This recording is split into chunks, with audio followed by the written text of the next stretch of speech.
Tonight, the focus of the police investigation. A block of flats in Barking. So far, 12 people have been arrested. Women escorted from the building. These pictures were taken by those living inside. Armed police surround men lying on the floor with their hands behind their backs. The BBC also understands one of the London attackers who died had lived here.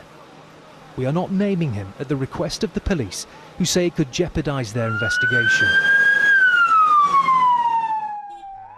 But we've spoken to this man who knew him.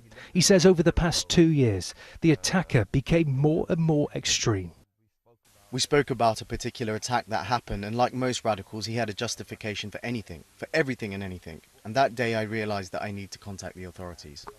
This man would only speak to the BBC's Asian network if we protected his identity and changed his voice. He used to listen to a lot of Musa Jibril. I've heard some of this stuff and it's very radical. I'm surprised some of this stuff is still on YouTube and easily accessible. I phoned the anti-terrorist hotline. I spoke to the gentleman. I told him about our conversation and why I think he's been radicalised. The friend also claims the alleged attacker was not arrested after he was reported and was allowed to keep his passport.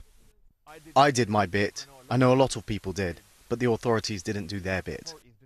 We've asked the Metropolitan Police to respond to these allegations, but this evening they described the force used to bring the attack under control. 8 police firearms officers discharged their weapons.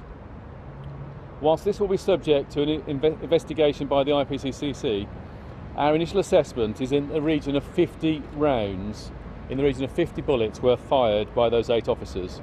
The 3 attackers were shot dead. And tonight, this was East Ham.